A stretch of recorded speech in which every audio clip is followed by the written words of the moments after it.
Coming to the situation in Pakistan about elections, I think we have three models before us, in my view, that can be relevant. We can follow the model of 2018, an engineered election. But I would say that in Pakistan today, and I agree with Waleed Saab, that we require an inclusive, pluralistic approach where there is a genuine level playing field for all the political parties, whether it's PPP, PMLN, PTI, or any other force. Because we have seen the example of the past in Mr. Bhutto's time, the National Awami Party, led by Khan Abdul Wali Khan Saab, who was leader of the opposition, was banned and declared traitor by the Supreme Court, which was a wrong decision, an unjust decision, which was never accepted and never ever quoted also. And 4 years later, when the Supreme Court hanged Mr. Bhutto, which is also a judicial murder done at the behest of the establishment, that was never a good precedent. So using administrative or legal diktat to disqualify or ban political parties, that is not the way forward. And our experience shows very clearly that that will not work. So that is one model, 2018. The second model is what I call the Thailand model. Thailand, everybody is allowed to come to the elections. And then after the elections, when a populist party wins, that populist leader is disqualified after the elections, which recently happened. And they split the opposition, and Thaksin Shinawatra, who was considered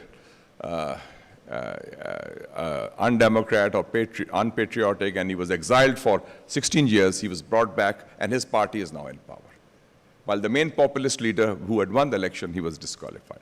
So that is another model where the Thai military and the Thai royal court, because the monarchy is very important in Thailand, that became the thing. So that is another way of looking at things. The third model is very interesting also, what I call the Erdogan model, or now the Maldives model. Mr. Erdogan was banned by the Turkish military establishment in 2002 from contesting. But his party, the AK party, the Justice and Development Party, was allowed to participate. 2002, he gave up the leadership of the party because he was banned and disqualified. He had read a poem which was supposed to be against secularism and against Kemalism, and he was disqualified. Mr. Abdullah Gul, his closest confidant, became leader of the party. The party won the election, 2/3 majority.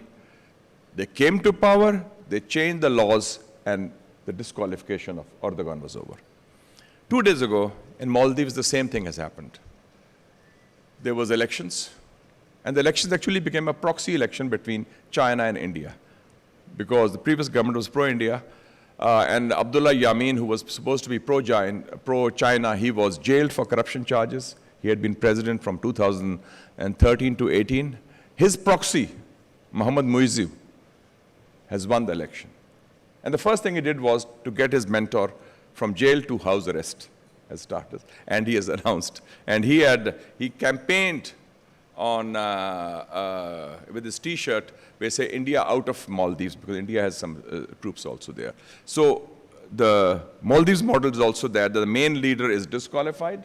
Please note it, because you are the legal advisor to your party also, I think, that this a way forward can be, that, and the top man is stays out of elections, but the party is allowed to participate in a reasonably free election, quote unquote, because we have to see the circumstances. And the party wins the election, and when they come to power, then they do the legislation. So, but the crucial issue for Pakistan, these are the three, and depending on the models that we adopt for next year, that will be whether it's a recipe for stability or a recipe for instability. And I think upholding the sanctity of the ballot box is important, but also there's an important responsibility among our political forces. And that is what I've been saying in my speeches and television talk shows also. We are afflicted by what I call political tribalism, when it comes to the tussle between the politicians and the political forces, that it becomes a zero-sum game, that political differences are transformed into personal enmities, and then there are no holds barred. And the consequences are the country suffers and the political parties also suffer.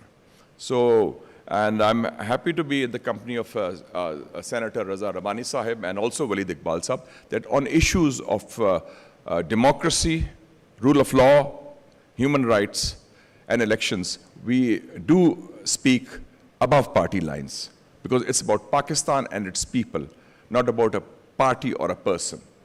And those interests of Pakistan and its people are paramount, because our future is inextricably intertwined with the democratic process. Pakistan itself is a product of democracy through the ballot box, through the right of self-determination of the Muslims of India under the leadership of the All India Muslim League and the Quaid-e-Azam Muhammad Ali Jinnah. And I think that legacy we have to take forward. And inshallah, we hope that the power of public opinion and also the principled approach of political forces, however difficult that may be, would be the way forward for that. I thank the Friedrich Naumann Stiftung for organizing this initiative, and I think it's a timely one. Thank you so much.